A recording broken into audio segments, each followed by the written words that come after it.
Bendiciones a todos. Muchas gracias por estar sintonizando nuevamente este canal Soldado de Jesucristo. Estamos siendo sostenidos por la gracia y misericordia de Dios. En esta semana ya traemos la sexta prédica de las siete iglesias del Apocalipsis. El día de hoy vamos a hablar de Filadelfia.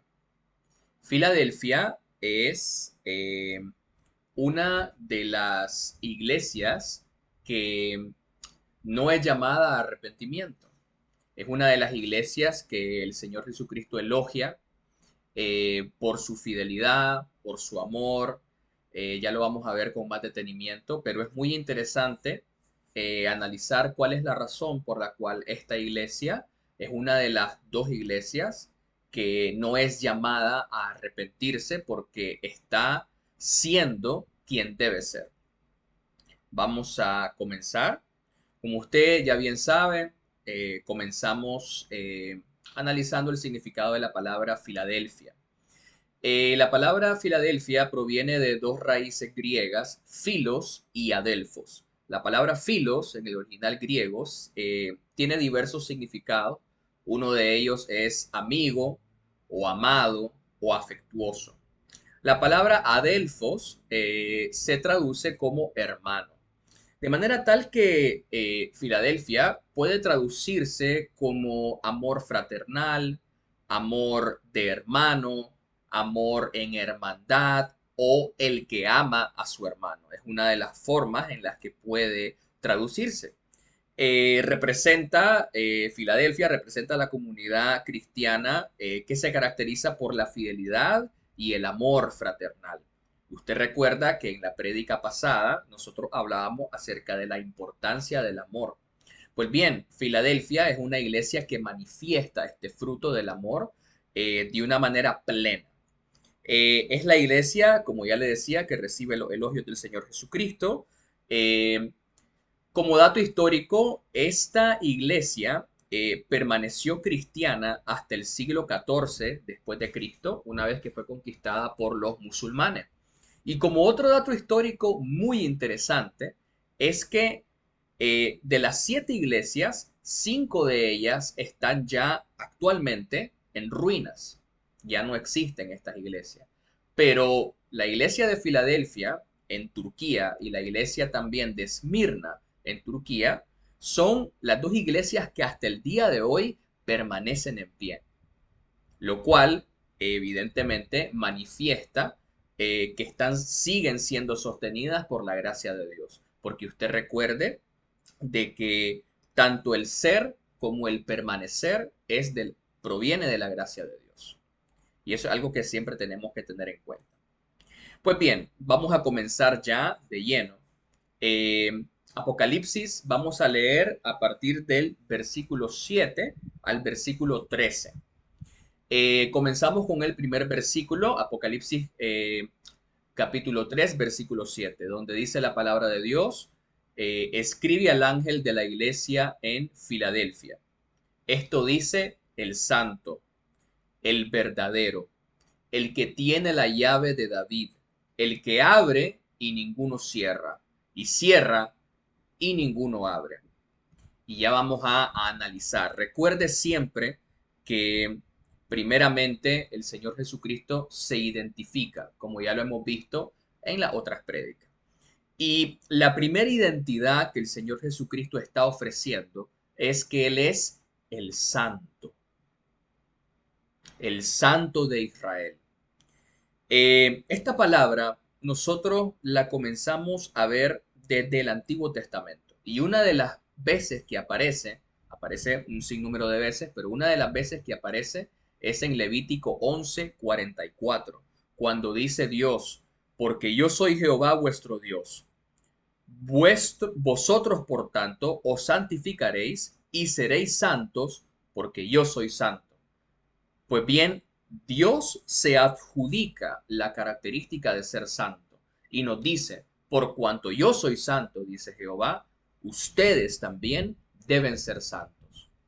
La palabra santo en el original hebreo es la palabra kadosh, kadosh, y es el código 6918. Esta palabra aparece, usted recuerda, cuando Isaías es llevado al trono en lo alto y Isaías ve el trono de los cuatro seres vivientes y entonces delante de él los cuatro seres vivientes estaban diciendo, Santo, Santo, Santo. En el original hebreo, ellos están diciendo Kadosh, Kadosh, Kadosh, Yahuwah Tzabaot, Melohal Jaeret Kevodó, que significa Santo, Santo, Santo, Jehová de los ejércitos, toda la tierra está llena de su gloria. Eso es lo que ellos están diciendo constantemente. Y aquí aparece de nuevo la palabra. En Isaías 43:3 dice la palabra de Dios, porque yo Jehová, Dios tuyo, el Santo de Israel, soy tu Salvador. Pues bien, el Señor Jesucristo aquí se está adjudicando esa palabra también. Está diciendo, yo soy el santo, el que les hablé desde el Antiguo Testamento. Yo soy ese que estaba en el trono. Yo soy ese que se le apareció a Moisés. Yo soy ese que le dijo a Moisés, quítate las sandalias porque estás pisando suelo santo. Yo soy ese que dio las ordenanzas en Levítico. Yo soy ese, dice el Señor Jesucristo, que se le apareció a Isaías. Ese, el mismo, es el que le está hablando, dice el Señor Jesucristo. La palabra santo muchas veces es malinterpretado. La santidad, los santos de Dios, muchas veces no se entiende muy bien que ser santo no significa ser perfecto en términos de no pecar o de no cometer errores. La palabra santo, en el original hebreo, que es kadosh, y en griego es agios, significa apartado, separado. Eso significa verdaderamente. Y aquí nos referimos a ser apartado del mal, separado del pecado, apartado del mal. Eso es lo que significa. En Job 28:28 nosotros aprendemos, he aquí que el temor de Jehová es la sabiduría y el apartarse del mal la inteligencia. El mundo tiene su propio concepto de la inteligencia, pero en la palabra de Dios, inteligencia bíblicamente significa apartarse del mal. Mire usted qué interesante. Dios nos viene a enseñar incluso lo que es para él la inteligencia. En Proverbios 8:13 dice la palabra de Dios, el temor de Jehová es aborrecer el mal. Ser santo es sinónimo de ser sabio. Los que somos santos, los que somos separados del mundo para seguir a Dios, para ser hijo de Dios o hija de Dios, somos aquellos que tenemos el temor de Jehová. Proverbio 1:7 dice la palabra de Dios, el principio de la sabiduría es el temor de Jehová. Y el temor de Jehová, Proverbio 8:13, es aborrecer el mal. De manera tal que yo como santo, una de las características principales es obtener sabiduría, ser sabio, analizar las cosas y las situaciones por sus frutos, por sus resultados, por las consecuencias que tienen cada una de las decisiones que yo pueda tomar. Si algo nos lleva, por ejemplo, a alejarnos de nuestro Dios, a alejarnos de la palabra, a alejarnos de cualquier cosa que no sea la voluntad de Dios, aunque emocionalmente pueda sentirse bien, entonces nosotros nos apartamos de ello por cuanto somos santos, porque nuestro Dios es santo. Entonces, mire cómo Dios nos lleva a nosotros a desarrollar este entendimiento, esta sabiduría, a analizar las cosas por su fruto y su consecuencia, no por lo que nosotros estamos sintiendo cuando estemos ejecutando una decisión. Proverbios 5:21 dice la palabra de Dios, porque los caminos del hombre están ante los ojos de Jehová y él considera toda su vereda. Pues es parte de este espíritu de Dios el considerar el fin de las veredas del hombre, lo que nos hace a nosotros comprender que nuestras decisiones las vamos a tomar en Él. Proverbios 3:5, fíjate de Jehová de todo tu corazón y no te apoyes en tu propia prudencia. Proverbios 4:26 dice la palabra de Dios, examina la senda de tus pies y todos tus caminos sean rectos. Nosotros somos llamados a examinar nuestras decisiones, a examinar cada una de las cosas que estamos pensando, a examinar nuestros sentimientos, a examinar nuestras emociones. Porque al analizar estas cosas y tratar de prever el fruto de ellas, el resultado de ellas, la consecuencia de ellas, entonces nosotros podremos discernir si esta emoción o esta decisión obra bajo la voluntad de Dios. Los santos somos llamados a ser sabios, por cuanto el Espíritu de verdad, el Espíritu Santo, está dentro de nosotros y Él nos guarda. Mire lo que dice en Proverbios 2, del 10 al 12, dice, cuando la sabiduría entrare en tu corazón y la ciencia fuere grata a tu alma, dice la palabra de Dios, la discreción te guardará, la sabiduría te guardará para librarte del mal camino. Entonces, vea usted que el librarnos del mal camino, el ser apartados del mal camino, ahí aparece de nuevo la palabra, el ser apartado, el ser santo, el ser kadosh. Y este atributo de la santidad, Dios nos lo insufla a nosotros, nos lo imputa a nosotros, por cuanto somos su hijo, por cuanto tenemos el Espíritu Santo, el Espíritu de verdad que habita en nosotros, que con celo nos quiere apartar de las cosas que nos pueden hacer daño. Porque Dios no es que Dios nos quiera controlar con no hagas esto, no hagas lo otro, es que Él nos quiere proteger. Pues bien, Él nos dice que la sabiduría es una de las cosas que caracteriza a los santos. Proverbios 4 del 7 al 9 dice la palabra de Dios, sabiduría ante todo adquiere sabiduría. Y ya vimos que Proverbios 8:13 nos dice que el temor de Jehová es aborrecer el mal. Y en Proverbios 1:7 dice que el principio de la sabiduría es el temor de Jehová. Por tanto, cuando se nos dice adquiere sabiduría, se nos dice adquiere el entendimiento para que puedas verdaderamente darte cuenta que el temor de Jehová se traduce en aborrecer el mal.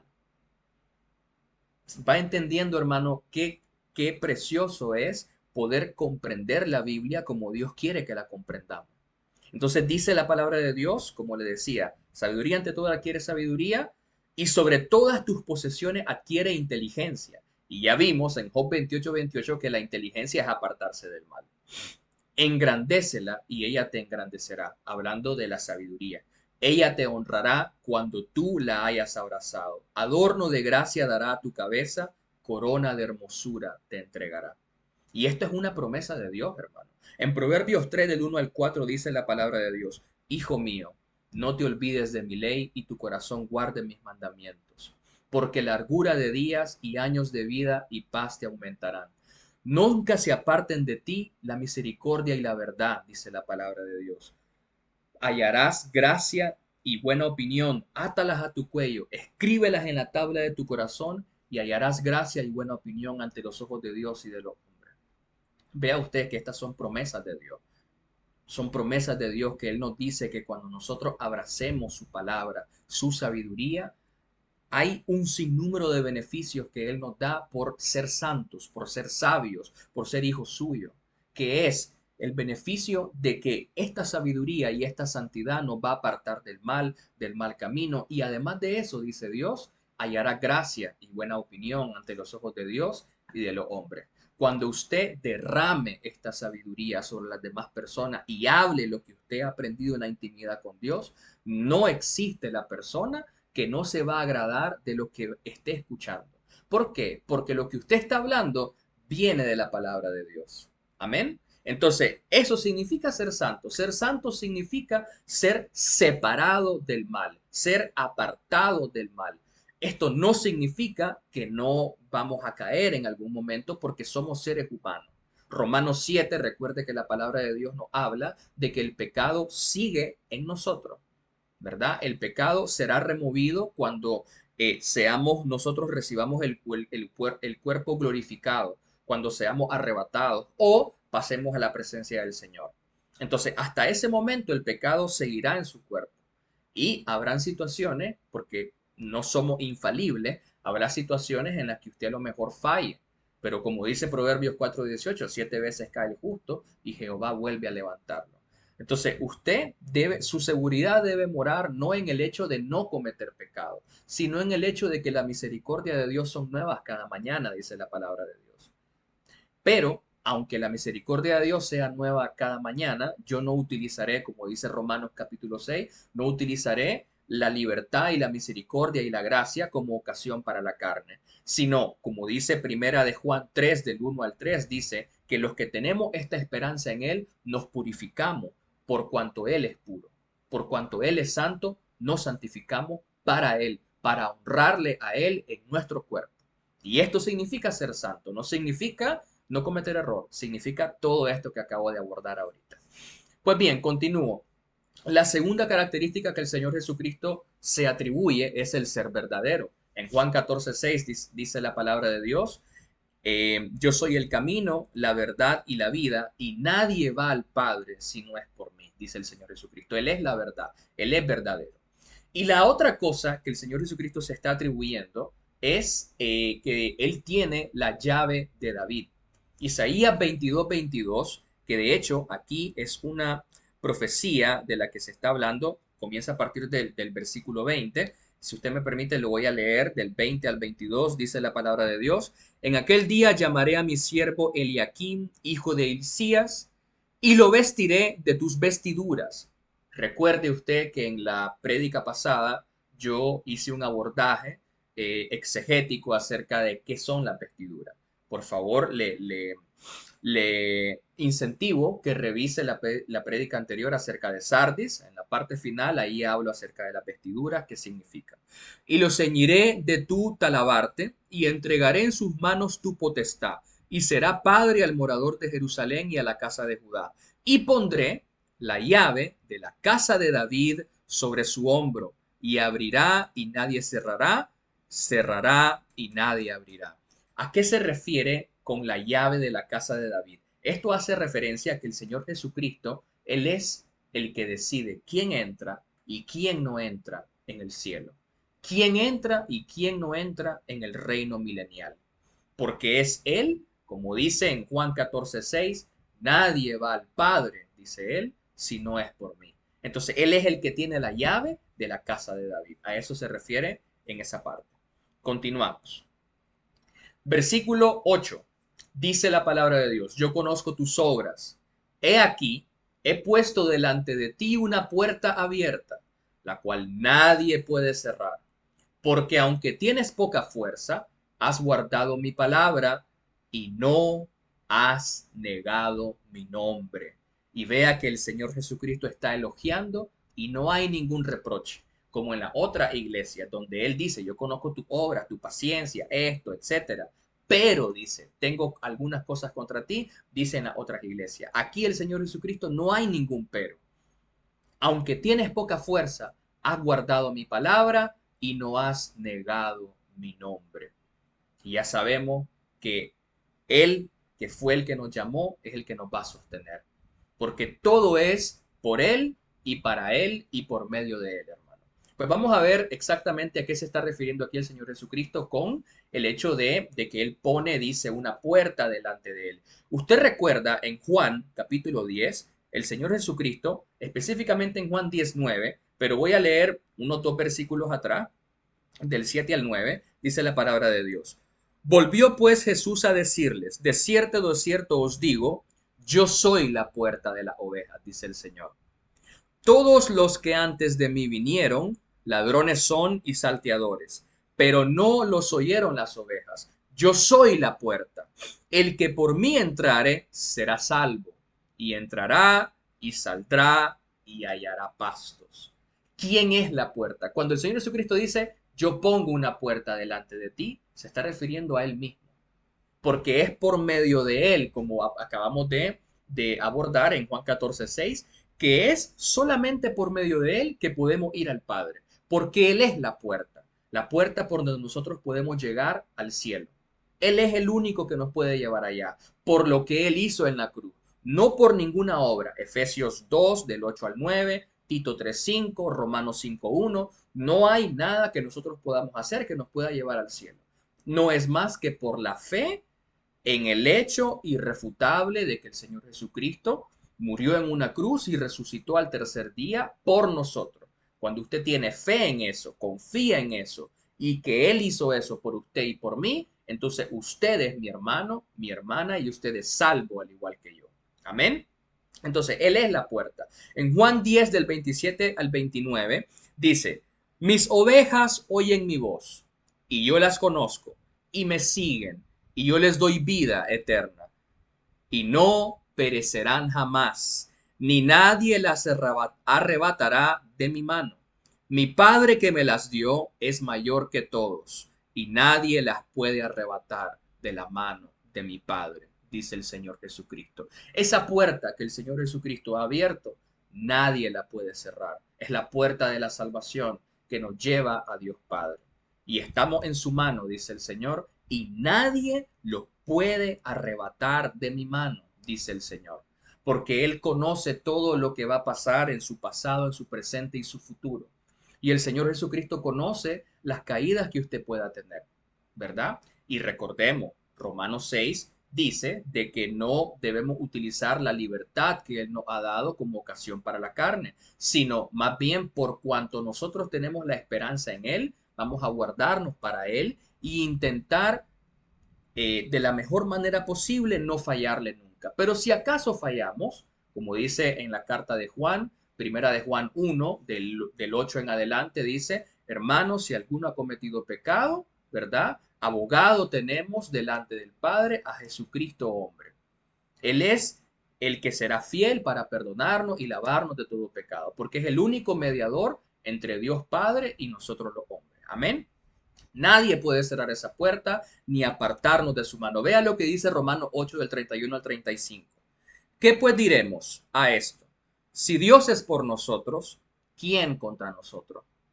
El que no escatimó ni a su propio Hijo, sino que lo entregó por todos nosotros, ¿cómo no nos dará también con él todas las cosas? ¿Quién acusará a los escogidos de Dios? Dios es el que justifica. ¿Quién es el que condenará? Cristo es el que murió, más aún el que también resucitó, el que además está a la diestra de Dios e intercede por usted y por mí. ¿Quién nos separará del amor de Cristo? ¿Tribulación, angustia, persecución, hambre, desnudez, peligro, espada? Absolutamente nada nos puede separar del amor de Dios. Ante todas estas cosas somos más que vencedores, porque por medio de Él, que Él nos da la fuerza para continuar, para ser santos, para honrarle, porque Él es el que pone este amor en nosotros.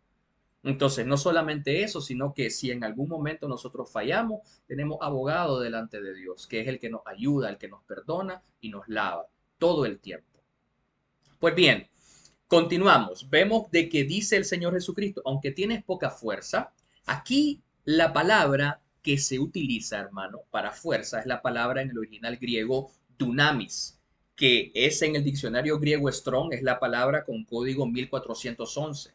Y esta palabra es muy interesante porque significa eficacia, capacidad, potencia, suficiencia. Y esta palabra es la misma que se utiliza en Hechos 1:8. Usted recuerda que dice, y recibiréis poder.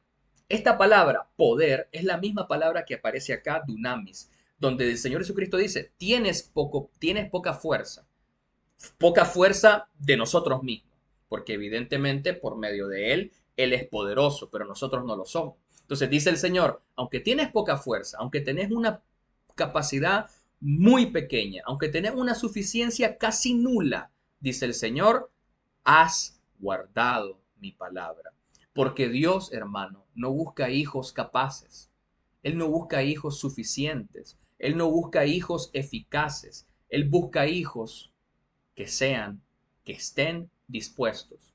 Porque yo le digo y le aclaro algo muy rápido. En 2 Corintios capítulo 2 del 15 al 16 aprendemos de que nadie es suficiente. El mismo Pablo dice, ¿quién es suficiente para estas cosas? Nadie lo es. Es Él el que no, es Él el que nos llamó, el que nos salvó, el que nos sostiene y el que nos llevará al cielo. Amén. Entonces, por mi propia fuerza yo no puedo lograr nada. Lo único que yo puedo hacer y yo tengo que hacer es estar dispuesto a obedecer al Señor, así me cueste todo, así me cueste lágrimas, así me cueste sangre, así me cueste estar triste, así me cueste estar atribulado, porque yo reconozco que en mi vida lo más importante es la presencia de Él y honrarle a Él por encima de cualquier cosa. Pues ve usted de que así como usted y como yo, esta iglesia de Filadelfia era una iglesia con muy poca capacidad. Era una iglesia que a lo mejor al inicio le costaba mucho memorizar la palabra, pero ellos, aunque les costaba, ellos se levantaban con disciplina en la madrugada para memorizar la palabra de Dios. Salmo 119:11 dice la palabra de Dios: en mi corazón he guardado tus dichos para no pecar contra ti. Y esto, hermano, eh, es una disciplina de todos los días, guardar la palabra de Dios en nuestro corazón, guardando su palabra sin negar su nombre, porque recuerde que el Señor Jesucristo dice que si me negares delante de los hombres, yo te negaré delante de mi Padre, dice el Señor Jesucristo. Esta es una iglesia que decía, sin importar dónde fuera, soy cristiano, soy cristiana, soy hijo de Dios, soy hija de Dios, sin temor. Era una iglesia que, por ejemplo, eran personas que ante su pareja, a lo mejor aún no estaban casados y le decía a su pareja: yo no puedo estar toqueteando, yo no puedo estar haciendo cosas malas porque yo le quiero ser fiel a mi Señor, sin importar que a lo mejor eso lo iba a separar de esa persona que quería. ¿Por qué? Porque para esa persona lo más importante era honrar a Dios. Era una iglesia, eran unos cristianos, hermanos, que no les importaba hablar de la palabra de Dios a tiempo y destiempo. No le importaba ser visto como loco o como loca. No le importaba que si va en el taxi, hablarle de la palabra de Dios a las personas que están en el taxi, a las personas que usted se encuentre afuera. Era una iglesia con fervor por Cristo. Y entonces, este fervor por Cristo es a lo que Cristo le llama: aunque tienes poca fuerza, has guardado mi palabra. Pues bien, continuamos. El siguiente versículo, versículo 9, dice la palabra de Dios: He aquí yo entrego de la sinagoga de Satanás a los que se dicen ser judíos y no lo son, sino que mienten. He aquí yo haré que vengan y se postren a tus pies y reconozcan que yo te he amado, dice el Señor Jesucristo. Pues bien, recuerde usted que el Señor Jesucristo es el que tiene la llave, Él es el que salva y Él es el que entrega a castigo. Hay una cosa muy interesante que el Señor Jesucristo está hablando ahí acerca de los que son judíos verdaderos y no lo son. Yo en la iglesia de Esmirna, que por cierto, por ahí le voy a dejar el link para que vaya a visitar esa prédica, ahí yo hablo un poco más detenidamente acerca de cómo saber quiénes son verdaderamente judíos.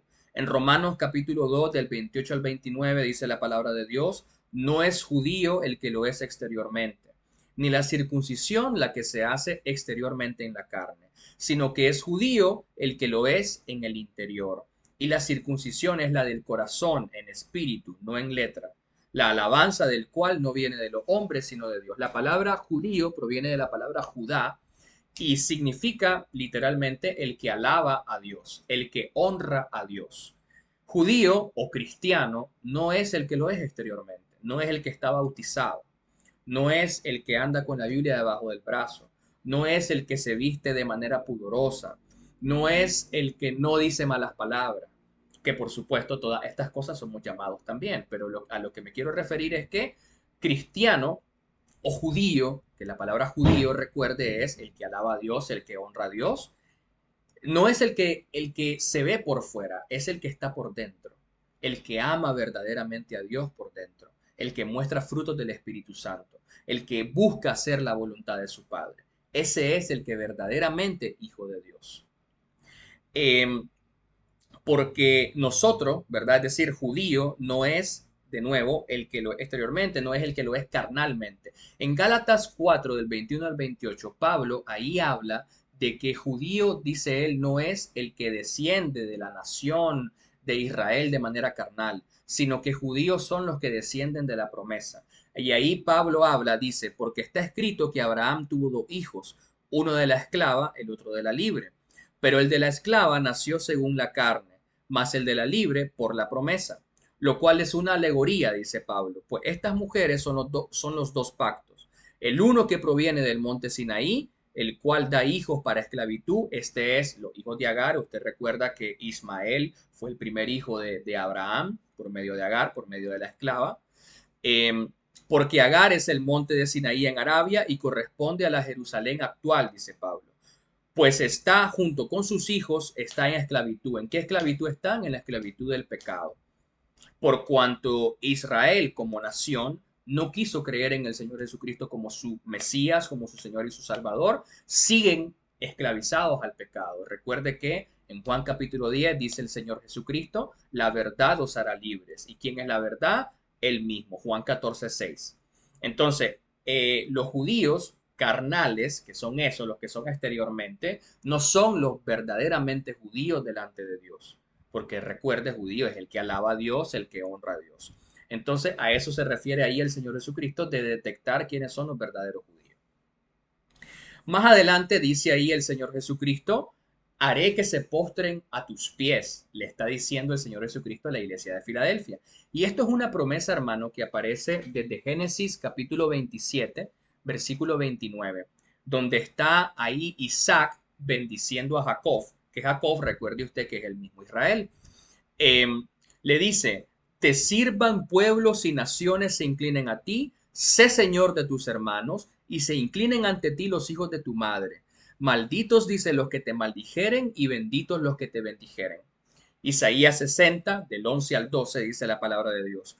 Tus puertas estarán de continuo abiertas, no se cerrarán de día ni de noche, para que a ti sean traídas las riquezas de las naciones y conducidos a ti sus reyes.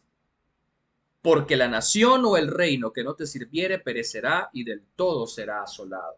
Pues bien, usted ve ahí que se está hablando proféticamente acerca de que al Señor Jesucristo y a su siervo, a su hijo, que somos nosotros, le servirán todas las naciones en el reino milenial. Vea usted lo que dice en Daniel capítulo 7 del 13 al 14. Miraba yo en la visión de la noche, y he aquí con las nubes del cielo venía uno como un hijo de hombre que vino hasta el anciano de días y le hicieron acercarse delante de él, y le fue dado dominio, gloria y reino, para que todos los pueblos, naciones y lenguas le sirvieran. Su dominio es dominio eterno que nunca pasará y su reino uno que no será destruido. Y si nosotros creemos en el Señor Jesucristo, la promesa es que somos coherederos con Él de este reino. Esto usted lo puede ver en Romanos capítulo 8, del 16 al 17, y también se encuentra en Efesios 3, versículo 6, y en muchos otros lados, pero bueno, yo le he puesto ahí esos dos ejemplos nada más. Continuamos.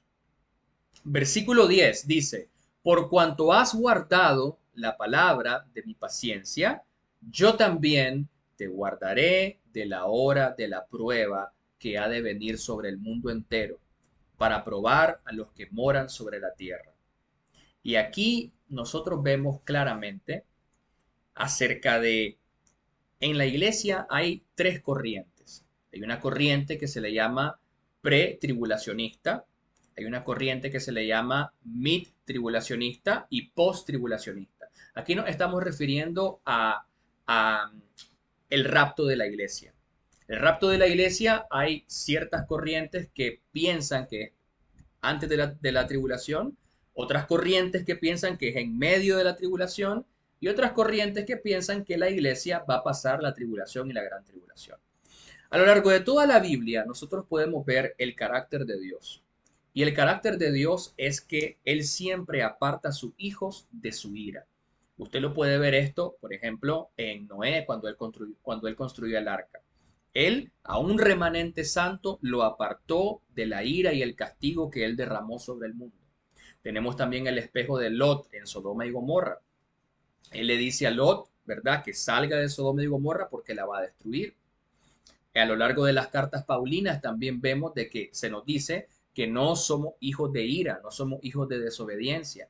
Y aquí usted puede ver donde el Señor Jesucristo dice, por cuanto has guardado la palabra de mi paciencia, yo te libraré de la prueba que viene sobre el mundo.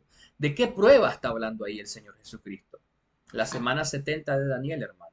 Los 21 juicios de Dios, los 7 sellos, las 7 trompetas y las 7 copas de la ira que se derramarán sobre el mundo para aquellos que no han querido guardar la palabra de Dios, para aquellos que no han querido ser hijos de Dios, para aquellos que no han querido seguir la luz. Juan 3, del 16 al 21, dice el Señor Jesucristo, de tal manera amó Dios al mundo que entregó a su Hijo unigénito para que todo aquel que en Él cree no se pierda, mas tenga vida eterna. Y más adelante dice ahí el Señor Jesucristo, no envió Dios a su Hijo al mundo para condenar al mundo, sino para salvar al mundo. Y esta es la condenación, dice el Señor Jesucristo, que la luz vino al mundo y los hombres amaron más las tinieblas que la luz, y no quisieron venir a la luz para que sus obras no sean reprendidas. Entonces, todos aquellos que han rehusado la predicación del Evangelio y no han querido obedecer al Rey de Reyes y Señor de Señores, no serán dignos de escapar de la prueba que se le viene al mundo. Pero a los que somos hijos de Dios, no somos hijos de ira, no somos hijos de desobediencia, mas somos hijos de amor de Él. Y por su gracia, la misma gracia que nos salvó del infierno, es la misma gracia también que nos salvará de la prueba que viene sobre el mundo. Y aquí lo está diciendo clarísimo el Señor Jesucristo. Guardar su palabra. Aquí se usa la palabra, en el original griego se usa la palabra tereo, que es el código 5083 y significa, en algunos contextos bíblicos, se utiliza como mantener el ojo sobre algo o vigilar de manera constante.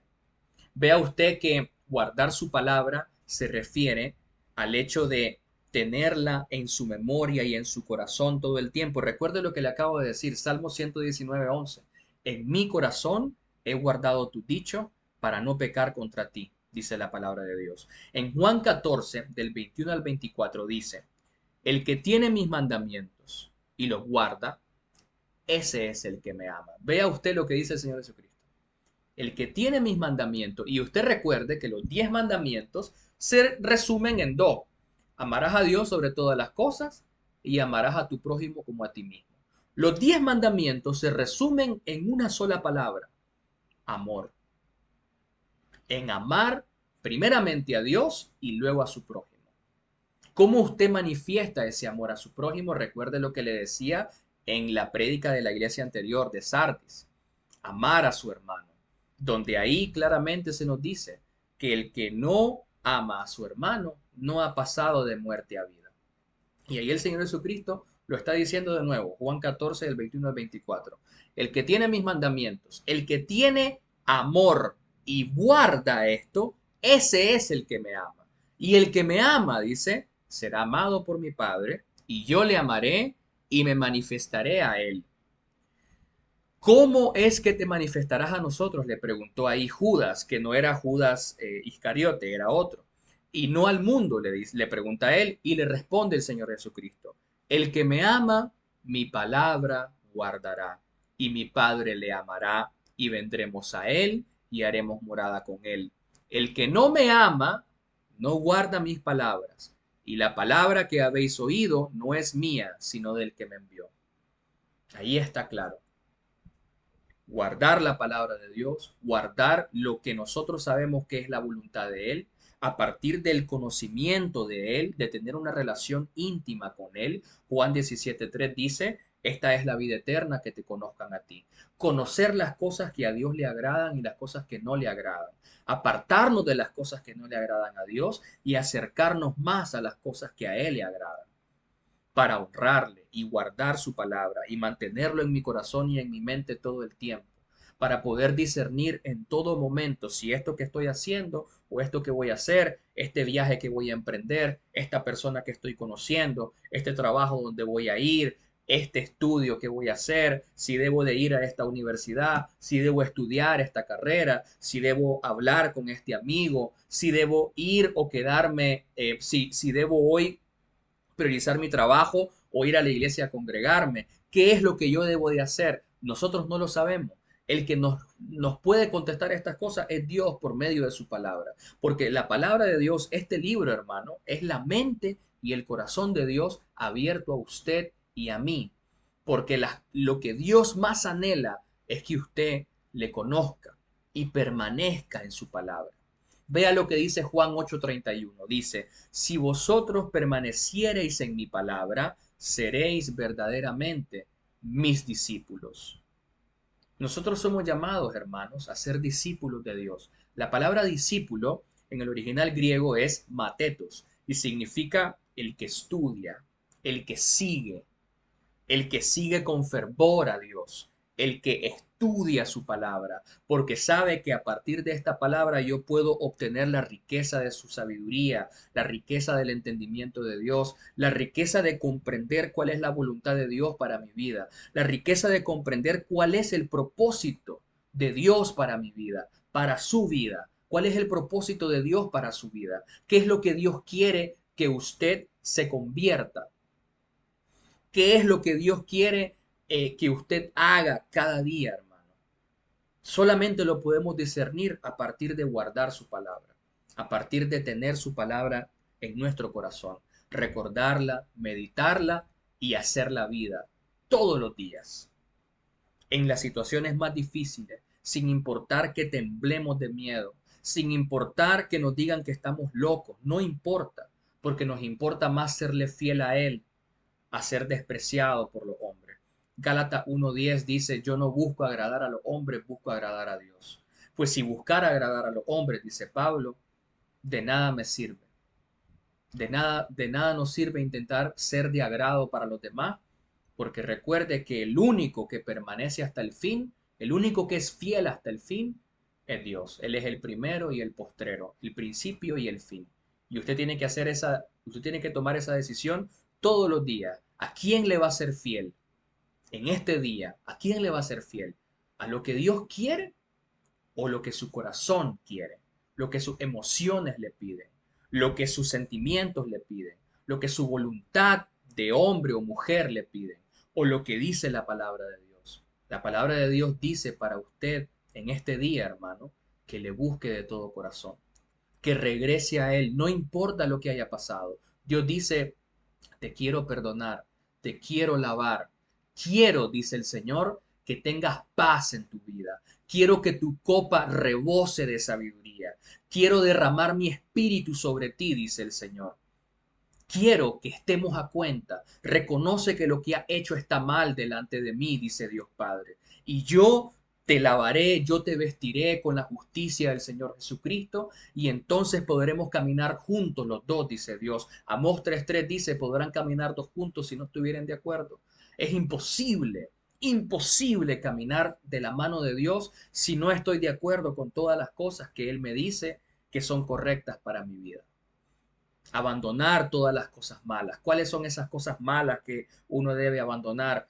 Ahí nosotros tenemos facilísimo en Gálatas capítulo 5, se nos habla de las obras de la carne, borracheras, hechicerías, maledicencia, perder la paciencia, todas las cosas, las mentiras, todas las cosas que no obran la voluntad de Dios. Proverbios capítulo 6, del 16 al 19, se nos habla de las 6 cosas que Dios aborrece: los ojos altivos, la lengua mentirosa, las manos derramadoras de sangre inocente, el testigo falso que habla mentira, el que siembra discordia entre hermanos. Esas son las cosas que Dios aborrece.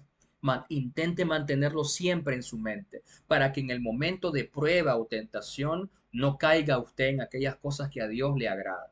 Y así usted va a poder comprobar de que la sabiduría que usted hace, que usted guarda en su corazón, esa sabiduría, esa palabra, le va a comenzar a guardar del mal, que son las promesas que Dios tiene en el libro de los Proverbios. Y es lo que a usted lo va a convertir en un santo, en una santa, apartado para Dios y para su voluntad. Amén. Continuamos. Versículo 11 dice, he aquí yo vengo pronto. Retén lo que tienes para que ninguno tome tu corona. El Señor Jesucristo está pronto a venir. Ya estamos en los últimos tiempos, probablemente en los últimos días, hermano. Yo le hago la pregunta el día de hoy. ¿Está usted preparado, preparada para conocer a su Señor y a su Salvador? Si el arrebatamiento fuera el día de hoy, ¿qué tan seguro o qué tan segura está usted de que usted se iría en el arrebatamiento?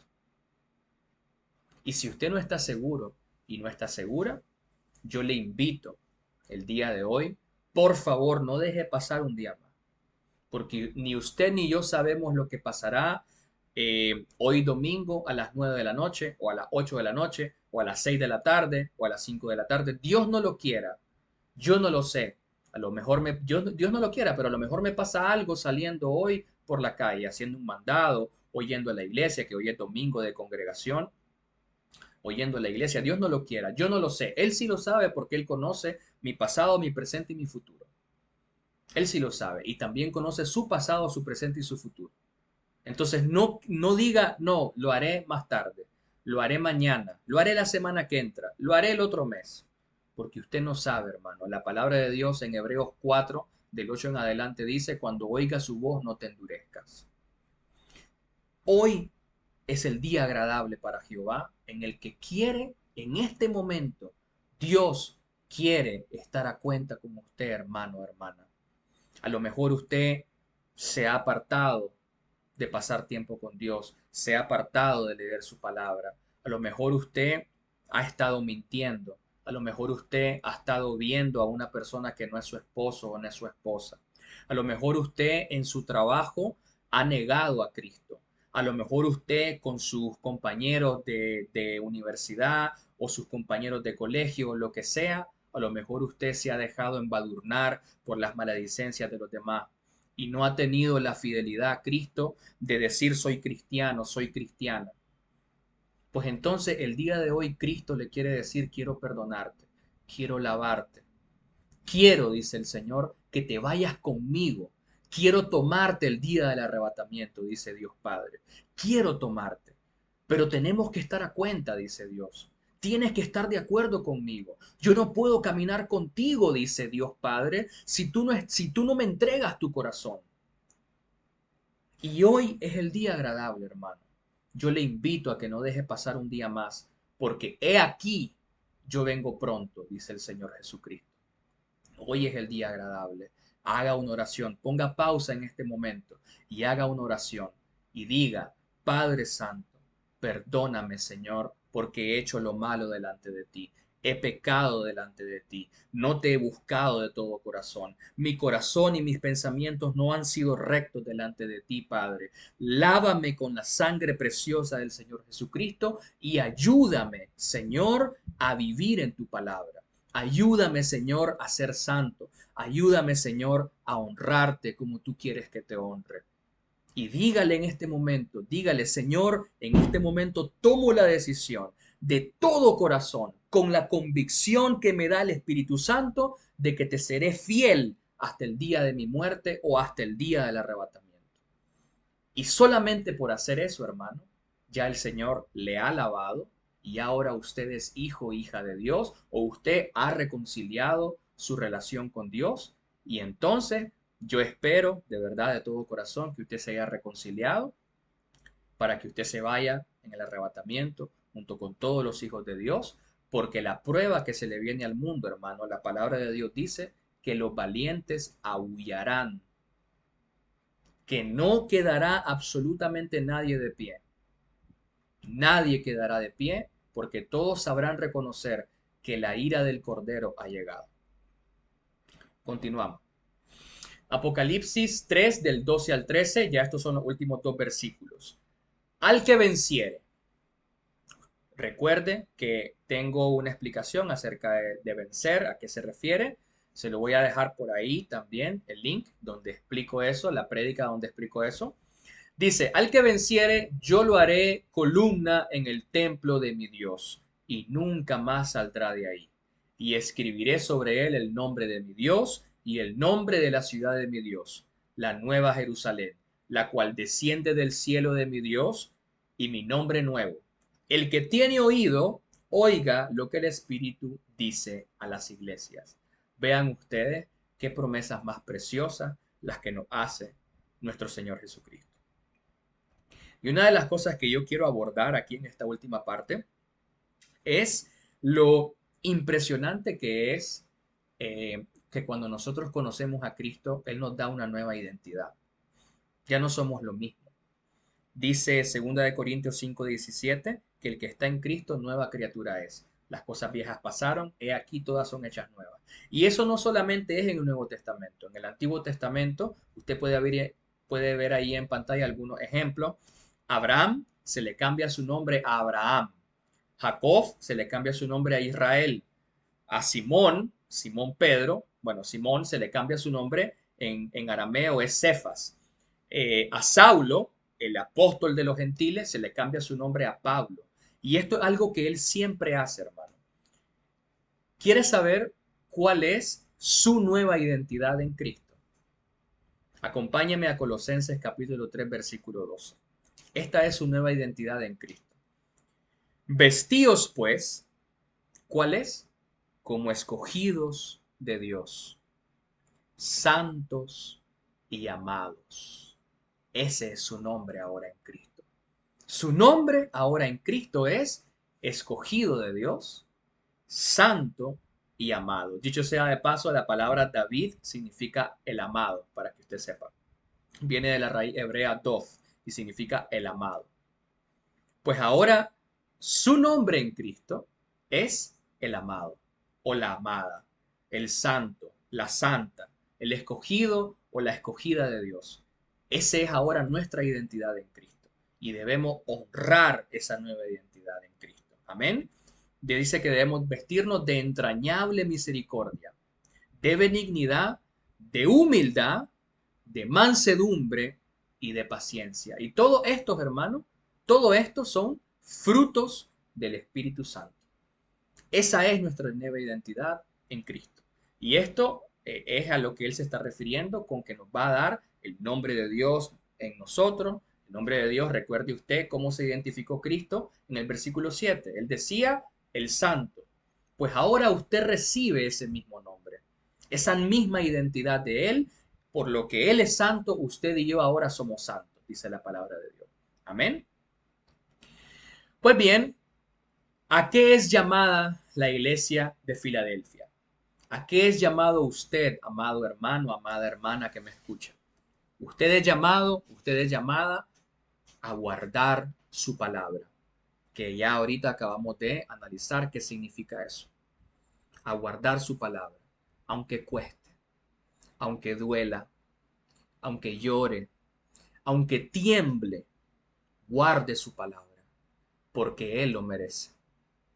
Porque Él fue a una cruz por usted y por mí. Fue vituperado, despreciado entre los hombres, varón de dolores, experimentado en quebranto. Su rostro fue totalmente desfigurado por usted y por mí. Yo creo que Él merece que nosotros, aunque nos cueste, guardar su palabra. Y recuerde, Cristo no busca hijos capaces. Cristo busca hijos dispuestos y dispuestas. Espero que esta prédica haya sido de bendición para su vida, que estas palabras hayan sido de bendición para su corazón. Espero que muchos hayan reconciliado su vida con Cristo, o si usted por primera vez está escuchando esta prédica, espero que usted haya hecho de verdad, por la misericordia de Dios, espero que usted haya hecho la decisión correcta.